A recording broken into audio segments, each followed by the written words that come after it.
Aí agora a gente tem 3 para a gente fechar o conteúdo completo. E essas 3, 2 são bacterianas e uma é causada por um protozoário. E aí eu vou começar pela bacteriana primeiro, que é a gonorreia, e aí, introdução. Quem é, quem causa, como é que acontece, sintomatologia geral. Isso. A gonorreia aqui, né, já existe há um tempão, minha gente, É né? Então, me lembro, isso. desde, né, de 1900 e preto e branco, a gente já escuta falar de gonorreia. Então, a gonorreia é uma infecção sexualmente transmissível, uma IST, né? Ela é causada, né, por uma bactéria, que é a Neisseria gonorreia, popularmente chamada aí de gonococo. A transmissão é sexual, né? Faz parte ainda da vida de muitas pessoas. Né? A gente tem o uso aí do preservativo, né, da camisinha, né, como a melhor forma de prevenção. Se você for fazer uma associação com quem, né, peguei gonorreia, né, você já transasse com camisinha, aí a pessoa diz, eita, não. Então você tem essa associação, é pay-buff, é a primeira pergunta que você faz. Também há possibilidade, né, de transmissão, né, dessa infecção pelo parto vaginal.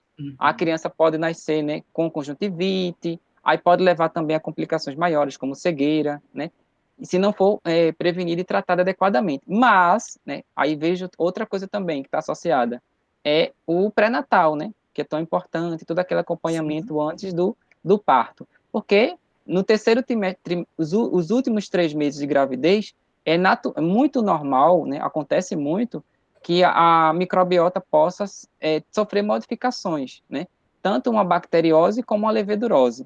Né, e pode também acontecer, né, se a mulher, no caso, tenha uma infecção, de ter risco também até de parto prematuro, né? E aí, no caso, a criança a mãe fazendo pré-natal, a criança não vai ter essa possibilidade, essa probabilidade, através do parto vaginal, né, se contaminar, no caso aqui da gonorreia. Antigamente era chamada de blenorragia. Gente, Gente. é muito doido, é muito feio esse nome. De todas as ISTs, essa é a mais feia. Ainda tem Atlas por aí, né? Que bota esse Isso. nome, blenorragia, né? Hemorragia. Me lembra, sabe o quê? Teve uma vez, né, que uma história, não foi nem com um jovem, nada, eu sempre abasteço meu carro no mesmo posto, né? Sempre no mesmo posto. Aí, sabe que a gente é observado? Quando eu estacionei lá para abastecer, aí eu sempre boto assim do lado, né? A bolsa, né? As coisas que eu levo para a universidade, e eu sempre boto dobradinho assim. Quando eu levo o jaleco, né? Eu boto o jaleco assim dobradinho do lado. Sim. Aí, e no carro tem um adesivo, né? Tem um adesivo do HC. Aí a pessoa já pensa, eita, de saúde, né? Aí, nisso, eu abasteço, e normalmente é com o mesmo frentista. Aí, quando ele teve uma vez que ele chegou assim, ele começou a fazer pergunta. Tu trabalha em hospital? Aí eu, trabalho. Nunca ele tinha puxado conversa, né? Porque é tão rápido, né, que a gente abastece. Aí Mas ele, viu o jaleco, viu o já viu o adesivo e jaleco, já viu o pronto. adesivo, já fez a leitura, né? E a gente Aham. pensa que ninguém tá vendo aquilo. Aí eu disse trabalho. Quando eu disse trabalho, ele já fez assim na janela do carro. Ele já se Eita. escorou. Aí ele disse, olha, é porque... Aí a linguagem dele, né? Eu tive umas treta aí, né? Peguei umas, aí disse né? Uns palavrão, né? Que disse que tinha tido relação com algumas mulheres, né? Uma linguagem um pouquinho machista, né? Que eu até Uhum. fui para ele e disse, não fale isso, não, benção, né? E eu comecei a mostrar para ele que não precisa, para ele mostrar a masculinidade dele, diminuir aí a mulher, né? Sim. Aí ele disse, aí acabou pegando uma blenorragia, foi o que ele usou, blenorragia. Aí eu, Aí nossa, ele lá já deu vai até o Bruno Severo, diagnóstico, né? plenorragia. Aí ele já deu até o diagnóstico. Aí eu disse, ele veio pedir ajuda, Leonardo, ele veio pedir ajuda. Sim, Aí eu sim. peguei, consegui para ele fazer um exame de secreção uretral e deu, né? Realmente ele estava com gonorreia, ele pegou gonorreia. Depois disso, aí eu desci do carro, né? Quando ele pegou o resultado do exame, que ele veio me dizer que ele tinha, né, se contaminado, aí eu disse, agora vamos conversar. Camisinha, assim, assim, assim, assado, papapá, papapá. Não precisa nem terminar. Não precisa. Nunca, jamais eu vou fazer sem usar camisinha. Então, muitas vezes é preciso você passar pela dor, né, para você aprender. Para você aprender, exatamente. Exatamente. Mas aí, falando do frentista, a gente fala sobre os homens, né? Tem alguma diferença entre sintomatologia masculina e Tem, tem, feminina? Não. tem. Como é que é Então, isso? por exemplo, a gente vai ter aí dor a urinar, né, é assim, sabe? O povo diz, o pé da barriga, né? O baixo Sim. ventre. Aquela dor no pé da barriga, né? Aquele corrimento amarelado, né? Que você pode observar, né? Tanto em homens quanto em mulheres. Fica a secreção, aquela secreção que mela a roupa íntima, né? Mela a cueca, mela a calcinha, né? Muito, no caso das mulheres fora do período menstrual, porque a gente vai ter secreção, né, vaginal fisiológica, é Sim. aquela que é fisiológica. Nós temos aquela de excitação, ou seja, a mulher, quando fica excitada, ela pode liberar também secreção vaginal, mas é por conta da excitação, e tem aquela secreção vaginal patológica, né? Então, fora do período menstrual, você pode ter aquela secreção, ocorre dor, né? A dor também, e o sangramento também durante a relação sexual, né? Isso a gente observa até violência, né? Porque, por exemplo, uma mulher, né, durante um momento assim de, vamos dizer assim, está bem exacerbado, né, a questão da secreção, a mucosa fica muito sensível, tem muitos maridos, né, que eu não gosto nem marido, né, mas gente, né, é um É o bruto, companheiro né, e olhe é o lá. companheiro bruto, né, quer ter relação sexual mesmo assim. Gente, existe uma dispareunia. O que é dispareunia? É dor durante o ato sexual, né? Então, o ato sexual não é prazeroso, porque você ter uma relação sentindo dor, ardência, né? Então, tem muitas mulheres que ainda, em 2021, isso acontece ainda. Que sofre esse Muitas tipo de violência, né? sofrem esse tipo de violência, né? É aquela coisa da Gabriela, minha gente, né? Da minissérie, né? Se é pronto que eu vou lhe usar, existe ainda hoje, né? Existe. Infelizmente, né? Mas já deixa um adendo aqui, se você for observar alguma violência, né, entre um companheiro e uma companheira, né, você, em briga de marido e mulher, a gente mete a Se colher sim, mete, mete mete o sim a colher. faqueiro inteiro, né? Eu já liguei para a polícia várias vezes, Com ligo certeza. mesmo, meto o faqueiro inteiro, gostei dessa, meto um faqueiro inteiro. Outra Mete logo o coisa, faqueiro inteiro. a maioria das mulheres infectadas, né, elas podem não apresentar sintoma, pode acontecer, né, ela pode não apresentar. Os homens, eles podem apresentar um ardor, né, aí vai fazer xixi, aí fez xixi, sabe aquela coisa assim, imagina, o xixi parece que está passando uma navalha na uretra, né, Sim. que muita gente relata isso, quando você vai fazer xixi, né, e normalmente o xixi, minha gente, eu sempre vou muito, né, quando você tá com a bexiga cheia, que você faz xixi, é um prazer, minha gente, é muito bom fazer xixi, né? Eu Oh, sempre digo isso, até quando você vai na federal, né, que os banheiros, né, tá ocupado, né, ou tá fechado, tá lavando, quando você encontra o banheiro livre, que você faz xixi, ai, é uma maravilha. Imagina você fazer exatamente. xixi, né, e parece que você tem uma navalha passando. Tem o Ixi, corrimento e pus, né, porque como você tem um processo inflamatório, você tem um pus. Então chega realmente aquela secreção. Por isso que no caso do frentista, foi realizado uma coleta de secreção uretral. Então, uhum. se coleta a secreção da uretra, faz a cultura para dar o diagnóstico. E também tem dor, né? No caso dos homens, você vai ter dor nos testículos. O testículo ele fica dolorido. Então tem essa diferençazinha aí ainda que é tênue, mas ela existe. Existe, existe. Né? É importante também dizer isso.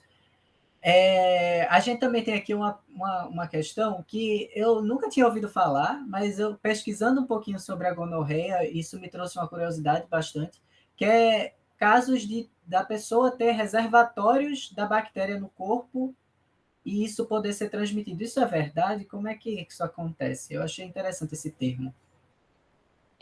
É, que até se coloca em muitos locais, né, esse reservatório, né, assim, entre Entre aspas, né? parênteses, É porque você entre aspas. tá, a bactéria tá ali, em algum lugar. Por quê? Uhum. Os sintomas da gonorreia vão variar de acordo com o sexo da pessoa que a gente viu, né? E também com o sistema imunológico. A gente observa isso. Nem sempre duas pessoas podem manifestar os mesmos sintomas na mesma intensidade, ou seja, tudo igualzinho, né? Inclusive, não é incomum, né, que alguns pacientes sejam assintomáticos. Aí, o que isso faz? Isso facilita a transmissão da bactéria, porque a pessoa não está sentindo nada, ela não sabe que pode passar para outra pessoa, né? Então, já que a outra pessoa não sabe que está infectada, acaba. Aí até se faz o quê? Se você deu positivo, é interessante você avisar, né, para a pessoa que você teve relação, que você tem a doença, né, que você está com Uhum. sintomas. Olha, eu estou com isso, aquilo, aquilo outro. Então, o que é que eu posso fazer? Eu tenho que dizer à pessoa que eu tive relação antes, até para ela se cuidar também, porque ela pode ter e não ter sintomas, né? Então, nos homens, como eu falei, tem aquela ardência quando vai urinar, a secreção, com o pus, o testículo, né? A mulher, você vai ter esse aumento do corrimento vaginal, né? Existe um mau cheiro, né? Tudo isso. Agora, tem sintomas gerais. Aí se encontra essa questão desse reservatório. Quais são esses sintomas gerais? Né? Reações que podem afetar qualquer pessoa, né? Seja homem ou mulher. Então, a bactéria pode afetar algumas partes do corpo, né, que não são não é incomum, né? Por exemplo, Uhum. que o paciente, por exemplo, sinta dor de garganta. Eita. Dor de garganta. Que o paciente sinta, assim, a pessoa que sinta uma sensibilidade à luz, né? Então, a pessoa vê a luz assim, eita, eu estou com fotofobia, né? Então, isso pode acontecer. A presença também de pus nos olhos, as pessoas podem ficar semelhante a como se fosse conjuntivite. Uhum. Dor nas articulações, né? Em alguma articulação que está afetada pela bactéria, o tratamento ele vai ser sistêmico, né? Ou seja, a bactéria não está só na lesão, ela está no corpo todo. Então, em caso de sexo anal também, pode haver pus e sangramento também na região anal. Então, a gente não tem só aí uma parte do corpo, ou na parte que a gente diz, né, do órgão sexual. A gente pode ter em outras partes do corpo com sintomas e sinais da presença da Da bactéria. gonorreia, sim. Isso. E aí, nesse caso, por exemplo, excluindo as regiões genitais, quando a bactéria ela coloniza outras partes do corpo, isso pode ser sintomático ou não. Não é Isso. isso? Pois, perfeito, então. E aí, como é que acontece o tratamento geral da gonorreia e como é que maneja-se essa questão assintomática? Existe teste É. para gonorreia que as pessoas devem fazer? Como funciona? É, você tem a coleta da secreção, né? Uhum, É, tanto a vaginal como a uretral, você vai fazer a cultura da bactéria, dando o resultado de cultura positiva para a bactéria, você vai fazer o quê? Aí o médico, o infectologista, o clínico geral, quem estiver acompanhando a pessoa, vai fazer um acompanhamento com o uso de antibacterianos, né? uhum, Não só o uso de antibacterianos, mas você também evitando ter contato novamente através do sexo sem proteção, sem uso do preservativo, para não ter a reinfecção. E é muito interessante sempre lembrar aquilo que eu disse. Então, se você teve e você lembra com quem você teve relação, é sua obrigação chegar para a pessoa que provavelmente você pegou com aquela pessoa, né? ou se você também teve relação com outras pessoas, né? E chegar para eles, olha, mas eu não estou sentindo nada. Mas é importante você fazer um acompanhamento, porque você pode ser um portador assintomático, né? Então, Uhum. procurar atendimento, porque aí vai ficar até de olho para em algum momento aparecer algum sintoma, alguma lesão, você já ficar sabendo, eu comecei a apresentar os sintomas, né? Que pode acontecer muitas vezes e você transmitir e não sabe que está com a bactéria. E o Entendi. tratamento, né, é uma doença também que a gente vai ter uma notificação e que os medicamentos também são fornecidos pelo SUS. Entendi. Então, é aquela coisa, né? A gente volta para aquela discussão. Nada é bicho de sete cabeças, Não, e né? camisinha, minha gente, E camisinha. camisinha. Camisinha e nada é bicho de sete cabeças. Uma vez diagnosticado, você tem a oportunidade Isso. do tratamento, né? Aí, como eu havia dito, nessa parte a gente finaliza a gonorreia. Aí agora vamos para a tricomoníase. Quem é esse personagem aí, enquanto agente etiológico? Quem ele É, é, como é que ele funciona, como é que é a infecção, ela é igual para homens e mulheres, como é que funciona? Um geralzão. é. Tricomonas, né? Quando a gente vê até tricomonas, é uma IST e que a gente vê tricomoníase, né, que é a doença, a gente sempre tem um agente etiológico e a doença, né? A Uhum, tricomoníase, exatamente. ela vê dentro de parasitologia. Parasitologia a gente vê tricomoníase, né? Como é Uhum, um protozoário, que é uma infecção genital causada pelo protozoário Trichomonas vaginalis, né? Apesar, vaginal a gente já coloca, né? Porque o ambiente que a gente vai encontrar é no ambiente vaginal. A transmissão vai ocorrer por meio de quê? De relações sexuais. Até quando a gente vê parasitologia, a gente fica assim, nossa, né? É uma infecção sexualmente transmissível que a gente vê dentro da disciplina de parasitologia. uhum, Você vai ter o contato íntimo, né, com secreções de uma pessoa contaminada. Ela é uma infecção sexualmente transmissível que tem esse protozoário, e que ele vai atingir tanto homens como mulheres. Né? A questão do homem você pode encontrar, por exemplo, no prepúcio, né? Mais uma vez entre o prepúcio aí, né? Algumas vezes você pode observar ele até em ambientes mais internos também no homem, né? Até por questão da próstata mesmo você pode encontrar, né? Mas o perigo de contágio para a população feminina é maior. A gente sempre observa muito isso.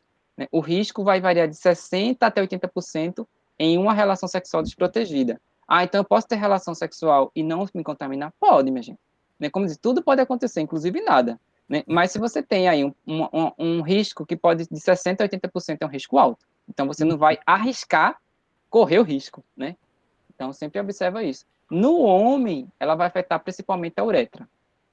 Então, a uretra, apesar também dos sintomas aparecerem com menos frequência, né, aí a população masculina é irritação, corrimento no pênis, arde também, né, quando vai urinar e também na tricomoníase, quando vai ejacular.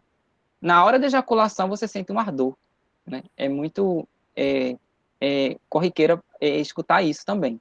Na mulher, né, você vai ter aí uma associação também, porque a própria microbiota, né, existe todo um ecossistema vaginal, a infecção por tricomonas vaginais na mulher está associada com a diminuição dos lactobacilos. Então, a gente vai ter tudo lá em equilíbrio, né, por alguma coisa, né, o número de lactobacilos cai, aí você vai observar aí um favorecimento, né, Interessante.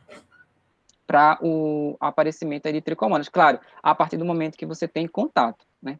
Por quê? Porque o que é que ele faz? O tricomona, né, tricomonas vaginais, ele é um pouquinho, é uma coisa, vamos falar, um pouco de bioquímica. Ele vai liberar, né, aminoácidos que rapidamente vão se degradar em aminas alcalinas, né? Então, o ambiente vaginal ele é o quê? Ele é ácido, Ácido. né? E Levemente assim, ácido. algumas bactérias, né, não gostam muito, fungo gosta, né? Tem fungo que se desenvolve em ambientes ácidos, né? E aí, tricomonas ele começa a fazer toda essa degradação de amina, aí acarreta o quê? Um aumento do pH da vagina. Aí, aumentou o pH, por sua vez, inibe a proliferação aí, a multiplicação aí de bacilos de Doederlein, que são esses bacilos que ficam lá. Aí favorece o quê? A manutenção de um pH vaginal elevado, ideal para o desenvolvimento de quem? Tricomonas. Né? Agora, uma coisa que eu sempre digo, Leonardo, alguns fatores, né, que a gente, assim, de risco, né? Nas aulas sempre eu falo muito, assim, uma gotinha de secreção vaginal, você pode ficar lá várias horas, essa gotinha de secreção vaginal, se ela tiver tricomonas, fica viável lá por vários períodos. Né? Aí um local que a gente sempre observa, assim, banheiro que nasceu, né? Motel, né? Quando eu falo isso nas aulas, os alunos ficam assim, eita, professor, é motel, minha gente. Aí vocês acreditam que Importante. quando Importante. vocês vão num motel, né? Principalmente dia dos namorados, que é o pior dia do mundo para você ir no motel, né? Então, vocês acham que ele vai, né, passar álcool, né, água sanitária, né, em tudo que está lá? Não. Então, a banheira de hidromassagem, se a pessoa está lá, uma gotinha de secreção vaginal, em algum outro local, você tem contato com aquilo ali, né, você pode se contaminar. Né? Então, não é uma contaminação sua, mas alguns outros locais que podem oferecer risco. Né? Então, a gente tem que ter muito cuidado. Tem até casos, né, que já foi relatado de roupa íntima. Né? Você pode utilizar a roupa íntima de uma pessoa para outra, né, trocar a roupa, né, e naquela roupa íntima você pode ter, né, o risco de se contaminar. Então, tem que ter. Aí, muita gente pergunta, professor, o vaso sanitário de outras pessoas pode se contaminar? Né? Claro, não é o vaso sanitário, mas na borda, né? Se você tem ali uma gotícula de secreção vaginal, por isso que, Leonardo, é bom dizer, você pode ter tricomoníase em crianças também, que nunca praticaram nenhuma relação sexual. Importante. Aí a Importante. mãe fica assim, meu Deus, minha filha está com tricomonas. Né? Minha filha, não, aí fica duvidando da filha. A filha pode nunca ter tido nenhuma relação sexual, mas pode ter tricomonas, porque ela pode se contaminar de outras formas também, certo? Sim. Não, para ninguém ficar também pensando já, né? Eita, né? Importante deixar Não, isso claro também. Importante, bem importante. Eu só queria fazer uma pergunta bem boba. O agente etiológico, no caso dos homens, também é o vaginalis, o Tricomona vaginalis? isso também, Ah, então, também. interessante. Interessante. Assim, só a título de Tem outros curiosidade tricomonas, mesmo. né? Tem tricomonas que a gente pode encontrar na boca, né? Tem outros tricomonas, mas esse especificamente, o vaginalis, ele tanto vai, a gente vai encontrar, né, no homem como na mulher. E gera sintomatologia para os dois. Isso. Certo, perfeito. E aí, como é que acontece o diagnóstico e o tratamento assim, para os dois casos? Isso. Né? O diagnóstico tem, primeiro, os sintomas que a pessoa vai, né, se referir que está, né, apresentando.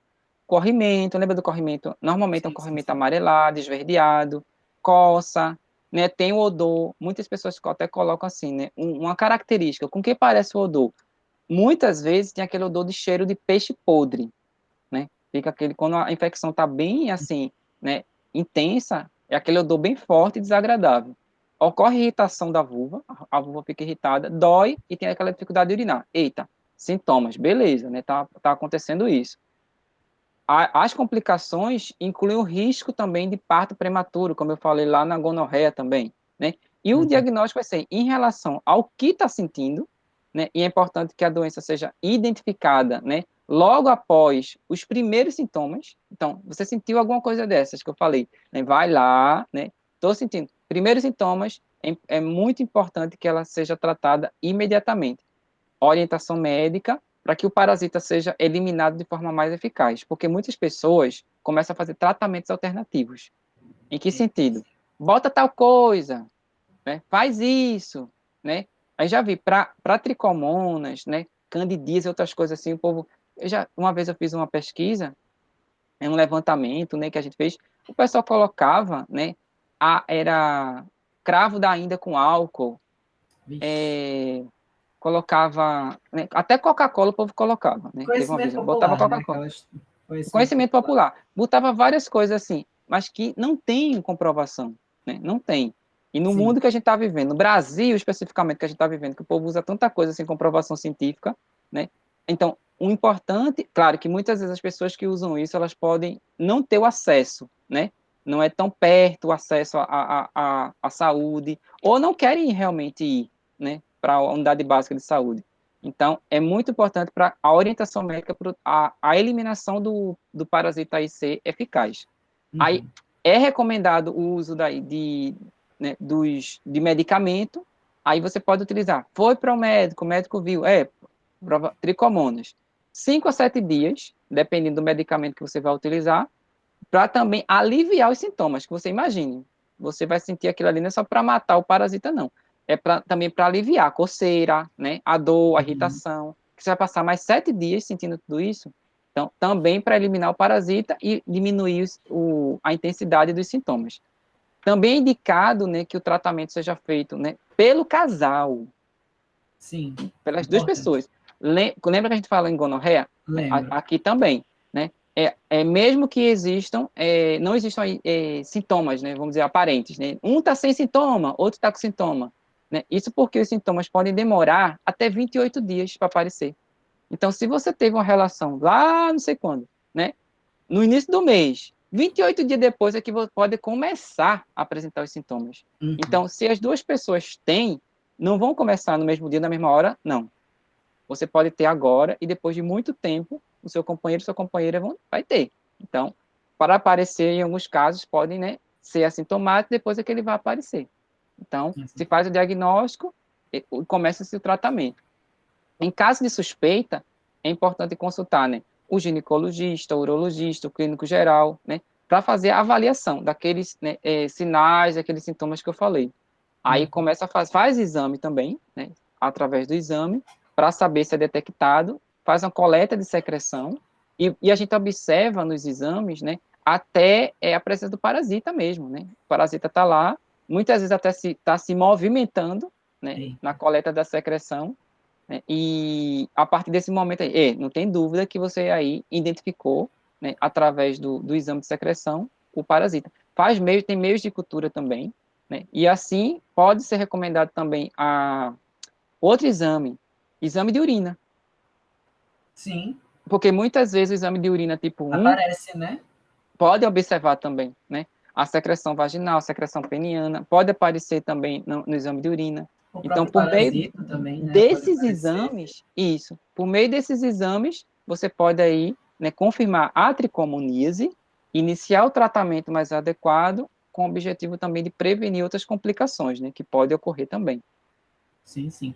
Dessas informações aí que a gente falou, eu achei interessante o senhor falar do tratamento do casal mais uma vez, porque a gente falou em gonorreia, a gente falou isso em HPV, então acho que é Isso, bem importante deixar bem claro e frisar bastante que você não tem que tratar só a si nessa situação, né, de do casal monogâmico, no caso, a gente tem que tratar ambos para que isso. não haja recidiva e também para que não seja, para que outras pessoas não sejam contaminadas, caso não seja uma relação monogâmica. Então, isso é bastante importante, não ficar só dependendo daquela história que a gente começou lá no início com a primeira pergunta, dos sinais e sintomas. Isso. Né? Então, se o parceiro não apresenta sinais e sintomas, não significa que ele não está contaminado. Né? Então, bastante É, importante isso aí. e não caia na esparrela, né? Assim, eu sou limpinho, né? Tem muita gente que relata isso, né? Eu sou Uhum. limpinho, só se a gente for na hora, né, minha gente? Aí tem objetivo de 40, né?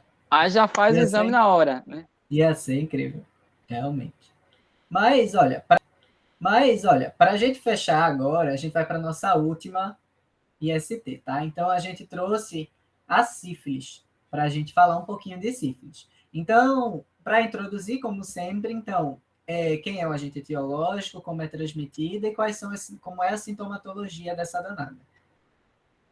Danada mesmo, vice? Danada, porque Sim, sim, está sim. crescendo. Está crescendo também, né, casos. Até quando se faz, lembra que eu falei lá no início do Centro de Testagem e Aconselhamento, os CTAs, Uhum. para você faz testes rápidos de sífilis, você faz teste rápido de hepatite, HIV. Sífilis tem locais, minha gente, né, no Brasil, que, assim, eu não gosto de dizer essa palavra, bombar, né? Tá bombando, porque quando tá bombando é uma coisa legal, né? Mas tá, minha gente, assim, de uma forma, um crescimento gigantesco, né? Muitas vezes eu escuto até, muitas vezes, de pessoas assim, mas só foi um sarro, né? Eita. Só basta um sarro mesmo, minha gente. É só um sarro mesmo para você pegar sífilis. Então, não foi precisando, não fiz nada demais. Foi um sarro, o sarrinho ali, meu filho, Foi já, suficiente. já é o suficiente. Então, é uma infecção sexualmente transmissível também. Ela é tratável, né? Existe tratamento. É causada também por, né, a gente observou já da gonorreia, é uma bactéria também, que é o Treponema pallidum, que vai causar a sífilis. Pode apresentar várias manifestações clínicas, né? E diferentes estágios que a gente vai colocar, né? Tem a sífilis primária, a sífilis secundária, até a latente, né? E também a gente tem a terciária. Pode também ser transmitida verticalmente, ou seja, o que é transmissão vertical, né? Aquela que vai passar da mãe para o feto, né? Então, existe transmissão vertical também, né? A horizontal, até agora a gente sempre falou muito da horizontal, né? Sim. Mas a gente tem também a transmissão Citou rapidamente lá na vertical, né? gonorreia. A vertical, é. Então, a gente vai ter aí transfusão de sangue também, mas normalmente quando se faz toda essa parte de doação de sangue, se faz também testes para saber, né? Em relação a sífilis. Então, mas é uma forma também que pode acontecer. E o contato direto com o sangue contaminado você pode ter, né? Então, mais uma IST e que a gente tem uma bactéria aí como agente etiológico. Sim, sim, sim. E ela pode ser silenciosa ou ela é sempre sintomática, a sífilis? Pode, né? Tem aquela que a gente coloca, né, como o período de latência, por exemplo, né? Uhum. Os sintomas, ele pode aparecer, por exemplo, entre 6 semanas, né, e 6 meses. Bruno, 6 meses? Sim, depois de 6 meses é que ele vai começar, né, a aparecer. Né? Pode aparecer, por exemplo, manchas no corpo, né? Não vão coçar essas manchas, né? Pode na palma da mão. Tem muita, é o tipo Atlas mesmo de IST, né? Aparece sempre alguém com a mão assim cheia de Cheia de manchinha, né? manchinha. Na palma da mão, né? Na planta dos pés também, né? Essas lesões que são ricas em bactéria, então a própria lesão ali está rica em bactéria. A pessoa tem febre, né? Dor de cabeça e também pode apresentar o que a gente chama de íngua, né? Tem gente que chama de íngua e tem outro nome que o povo chama, que é landra, né? Nome popular. Ou seja, Eita. você vai ter, Isso eu não né? conhecia, não. O povo, eu já vi, eu tô com a íngua, né? Não, a Ou íngua eu conheço, agora a íngua. O lantra povo chama é landra, né? novidade para mim. Dependendo do lugar do Brasil, o povo chama de landra também. Que nada mais é, né? Do que uma partezinha ali que você vai ter do sistema linfático, né? Que tá Fica alterada, né? inchadinho, né? Um linfonodo, né? Um nódulo linfático que fica ali inchadinho. Então, ela pode ser silenciosa, né? A primeira etapa envolve, né, uma ferida que não vai doer. Pode ser, por exemplo, na genitália, no reto, na boca, né? Pode acontecer. Aí, após a cura dessa ferida foi curada, né? A segunda fase é caracterizada por uma irritação na pele. Você tem uma irritação na pele. Depois, não há sintomas até a fase final, né? Então, ela pode ficar silenciosa porque você pensa assim, eu tive isso, mas eu fiquei curado, né? Então, até a fase final você não vai ter nada, né? Que pode ocorrer, né? Aí, anos mais tarde. Aí, anos mais tarde é que volta. Você nem vai pensar que tem uma ligação com aquilo que você sentiu anos lá atrás, né? Uhum. Então, essa fase final pode resultar em danos no cérebro, né? Eita.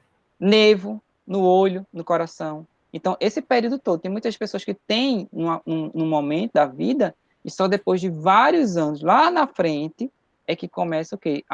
Essa fase final, né? Anos mais tarde. Isso é importante, porque pode causar, trazer sequelas graves, né? Porque eu imagino, porque Isso. se ela pode afetar o cérebro, nervos e etc., pode trazer algum tipo aí de neuropatia, eu imagino, né? Você pode confirmar. Então, Isso. assim, mais uma vez a gente traz a questão da testagem, porque como ela é silenciosa, às vezes a gente não sente e quando vai sentir já é uma coisa um pouco mais grave, né? Isso. E aí, como é que é? O senhor falou de transfusão sanguínea, como é que é essa relação da sífilis com a transfusão sanguínea? Porque eu já li algumas vezes, já ouvi falar que as pessoas que já tiveram sífilis ou que tiveram sífilis há pouco tempo têm questões aí para doar sangue, né? E como é que isso de fato existe ou é mito? É. Muitos, assim, ainda, né? Muitos locais. Banco de sangue pode ter até não ter atualizado, né, ainda esse critério. Porque a sífilis tem cura. Ela Uhum. tem cura. O tratamento dela é feito com penicilina, injeção de penicilina, que todo mundo conhece como bezetacil, né? Sim, Então, todo mundo conhece aí, infelizmente, né? A dor da a bezetacil, dor né? da Da bezetacil. bezetacil. Então, sífilis, bezetacil, né? A penicilina, o primeiro antibiótico, olha, coisa histórica. Veja, o primeiro antibiótico ainda é utilizado, tá vendo? Até hoje ele ainda é utilizado. Então, é orientada pelo médico aí e vai, né, de acordo com a fase da doença, né, que o Uhum. paciente aí está se encontrando. Aí, segundo o Ministério da Saúde, né, tá lá no site do Ministério da Saúde, quem já teve sífilis pode doar sangue, né? Sim, desde que tenha feito o tratamento completo, ou seja, fiz o tratamento completinho, né? E esperou 12 meses para fazer a doação. Então, fiz o tratamento, esperei completo, esperei 12 meses, aí eu posso fazer a doação. Aí o teste para detectar sífilis e outras doenças transmissíveis serve de como triagem para doação. Lembra que quando você vai fazer doação de sangue, você, né, praticamente é feito um escaneamento no seu corpo, minha gente, porque eles Sim, fazem com certeza. inúmeros exames, inúmeros. Então, não é para ninguém ficar aqui pensando, né, é perigoso receber, né, doação de sangue, não, porque o que eles fazem, né, quem até quer saber a bateria de exame, né, quando você vai fazer doação de sangue. Eu faço exame de sangue, ainda ganho lanche e ainda ajuda a salvar vidas, veja. É, Maravilhoso. Então, vamos doar sangue. importantíssimo. Importantíssima essa Mas informação. existe, segundo o Ministério da Saúde, já quem já teve sífilis, fez o tratamento completo. Alguns bancos de sangue já estão com essa informação, né? Assim, teve sífilis, não pode doar sangue. Não. Uhum. Teve, né? Fez o tratamento completo, esperou 12 meses, pode doar. Entendi. Então, é importante essa informação, né? Porque tem essa questão do preconceito com relação. Assim, existem questões, a gente sabe que existem, na questão da doação de sangue, de perguntas indiscretas, de coisas que é realmente. Muito indiscreta. Tem algumas perguntas que Exatamente. De questão de preconceito, principalmente voltado ao público LGBTQIA, e etc., que hoje estão sendo derrubadas, ainda isso. bem, né? Estão sendo repensadas e reconstruídas Coisas ainda bem. muito assim ultrapassadas, né? Exato. E preconceituosas que vêm desde o do advento, né, do início da arte, na década de 80, né? Aí pessoas falam de grupo de risco. Não tem grupo de risco não, minha gente, né? Não Exatamente. tem grupo de risco. Tem a Exato. vulnerabilidade que cada pessoa vai ter. E essa Uhum. vulnerabilidade está envolvida o quê? se você não é hétero, homo, bi, o que for. O comportamento, né, a vulnerabilidade que você tem. Não existe grupo de risco. Exatamente. E aí, como eu estava, só para concluir, além dessas perguntas, né, que a gente sabe que essa questão preconceituosa que a gente sabe que existe ainda, infelizmente, mas existe, é importante deixar bastante claro para as pessoas, tanto que vão doar, para aquelas que vão receber aquele sangue, de que tudo é muito seguro. Né, Isso. que é tudo feito da maneira mais segura possível, que as pessoas são testadas, que tudo é visto e, enfim, não há perigo para se temer aí, né? Isso. E devemos Enfim, incentivar cada vez mais a doação. E se você não pode doar, né? Mas eu não posso doar, mas você pode incentivar que outras pessoas doem. exatamente, exatamente. Então fica aí mais, além de todas as outras mensagens que a gente trouxe, essa aí da doação de sangue também fica Isso. como uma das mais importantes. Mas enfim, professor, eram essas as nossas perguntas. Assim, tinham algumas outras, mas o senhor acabou respondendo anteriormente, que era uma pergunta sobre tratamento. Então, a gente tem aí o tratamento com penicilina. O mais importante antes do tratamento é a prevenção e também a testagem, né, para saber o quanto antes e não deixar que isso agrave, né? E a questão da juventude, né, que a gente trouxe anteriormente e agora Isso. veio de novo numa pergunta, mas que o senhor também respondeu falando sobre que ela está aí voltando, né, a sífilis. E Então, para acho. sífilis também é a mesma coisa, vice, Leonardo, a não valorização do preservativo. Exatamente. As pessoas estão tão confiantes que não vão contrair a doença, né, que não estão mais usando. Teve até uma E, pesquisa que mostrou que 70% dos brasileiros, menos de 70% dos brasileiros usam camisinha, né? uhum, E a gente observa isso dentro do público, né? Na parte da sífilis, 20 e 29 anos, né? Teve um aumento também de 31%, de 35% mais ou menos, né? Porque não valoriza o preservativo, o medo não existe mais, e a gente vê aí também os números de sífilis aumentando. exatamente. Isso é péssimo. Mas assim, para a gente fechar agora definitivamente, antes dos nossos agradecimentos, né, que a gente tem muito a agradecer ao senhor por estar É. aqui, por estar tirando essas Oh, dúvidas da gente. Eu queria, assim, depois que a gente fez esse roteiro, a gente teve um debate entre a gente, depois a gente ficou pensando, eita, faltaram as fúngicas. E hum, aí o professor Bruno Severo vai chegar aqui e vai acabar com a nossa vida, porque ele é lá do vou departamento de não. fungologia. E aí eu queria, assim, que o senhor desse uma palhinha sobre as fúngicas e que o senhor tirasse uma dúvida específica. Hum, Porque a gente estava pesquisando sobre as fúngicas e o que veio logo na nossa mente era candidíase. Candidíase, isso, candidíase, candidíase. Só que aí a gente ia procurando nas fontes e algumas fontes diziam que era IST e algumas outras fontes diziam isso, que não era. Né? E aí eu queria isso. que o senhor esclarecesse um pouquinho, além de dar uma palhinha sobre as fúngicas, assim, rapidamente. Isso. Né, é uma confusão, né, que existe muito assim, Aham, mas que tem uma fundamentação. Por quê?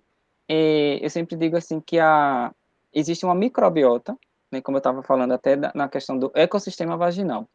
E a gente isso. observa o quê? Nesse ecossistema você vai ter leveduras, você vai ter várias espécies de leveduras, você vai ter também várias bactérias e que vão viver ali em harmonia, né? Uhum, Harmonia. Quando alguma coisa ali desequilibra, uma pode, né, aumentar, né, em quantidade em detrimento da outra.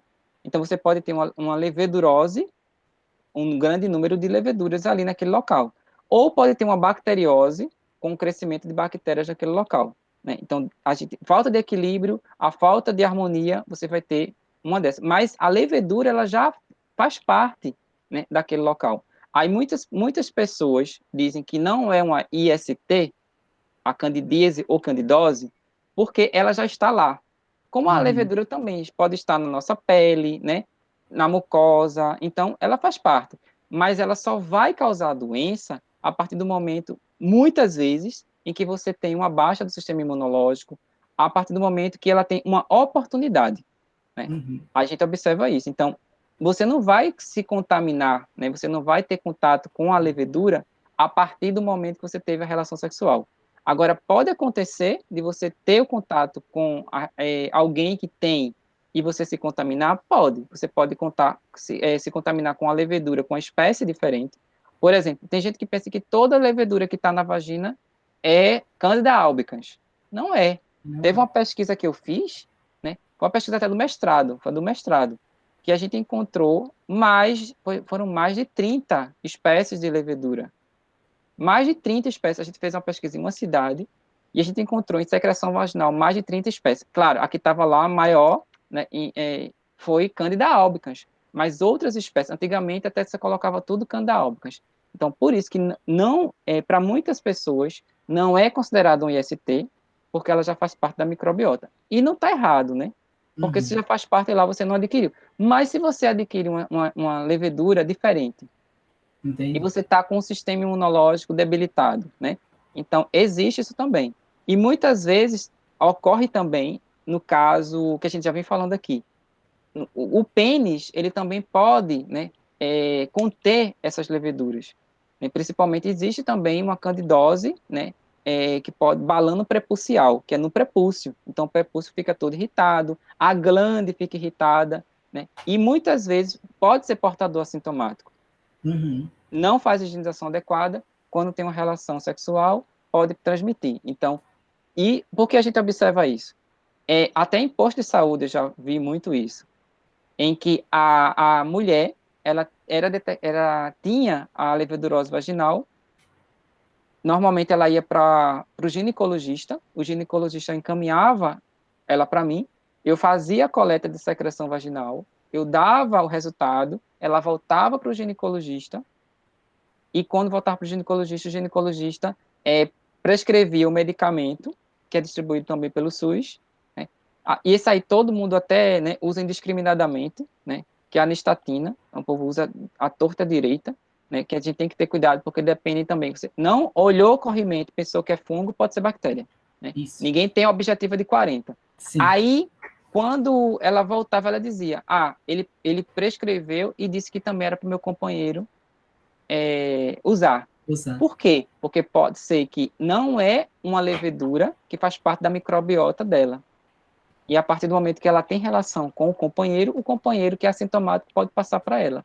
Né? Então, nesse caso, ela era tratada como uma infecção sexualmente transmissível. Então, a gente pode dizer que ela não é uma infecção sexualmente transmissível, mas que ela pode também, né, ser transmitida pelo contato sexual. Né? Isso aí a gente pode observar também. Né? A gente tem a candidíase, né, dentre as fúngicas, mas não é só candidíase, eu gosto muito do termo levedurose, porque candidíase está ligada ao gênero Cândida. Né? E eu já identifiquei, já fiz diagnóstico de várias leveduras de secreção vaginal e que não eram do gênero Cândida. Teve uma que eu isolei, por exemplo, que a gente está até publicando, vai publicar, né? Vamos ver que, né? Sabe aquela coisa, né? A gente fica rezando para que ela foi de uma mulher com sintomas, e quando a gente identificou, ela é uma levedura que só foi identificada como uma espécie utilizada para fabricação de álcool, de cachaça. O que é que essa levedura estava fazendo na vagina da mulher? Não sabe, né? A gente não sabe, mas ela estava lá, né? Até quando eu brinquei, tem uma amiga minha que estava trabalhando com leveduras, né, para produção de álcool. Aí eu disse o nome da levedura, ela disse: "Oxente, Bruno, tu tá trabalhando com produção de cachaça?"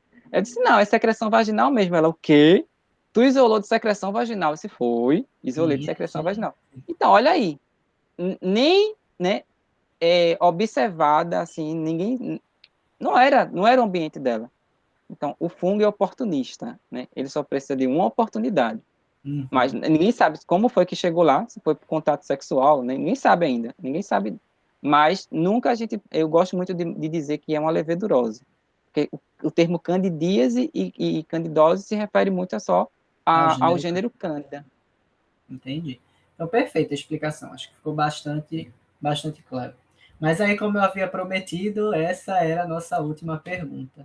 Eu acho que esse vídeo, assim, ficou, apesar de longo, ele ficou, assim, perfeito. A gente trouxe muita informação, informações necessárias, que a gente vai, eu tenho certeza que a gente vai estar educando muita gente aqui com esse vídeo, professor. Foi muito, muito bom. Em nome das professoras orientadoras da gente, de saúde, da subárea de saúde desse projeto de extensão, em nome dos alunos também que estão participando, a gente agradece imensamente ao senhor pela oportunidade de ter essa entrevista e até pela sua disponibilidade também, porque a gente sabe que o senhor não é uma pessoa livre, muito pelo contrário, o senhor é muito ocupado, e a gente vê pelo seu Lattes que o senhor tem 1 milhão de informações e que o senhor busca ajudar todo mundo da maneira que o senhor consegue. Então, isso é muito, muito interessante para a gente, isso é muito inspirador para a gente saber que, apesar de nós sermos biólogos e as pessoas acharem que a gente só lida com bicho e planta, a gente tem assim um leque enorme de, de oportunidades e que para ajudar as pessoas a gente não precisa de um diploma, né? A gente tem que estar sempre Isso. pensando nisso, que a gente também tem que voltar o nosso conhecimento para as pessoas. E essa foi uma oportunidade que a gente teve, a gente queria agradecer muito ao senhor, certo?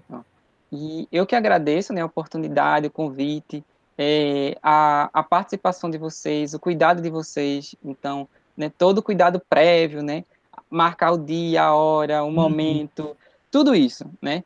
É muito bom, como eu falei no início, ver o engajamento e ver o protagonismo estudantil. Eu fico muito feliz.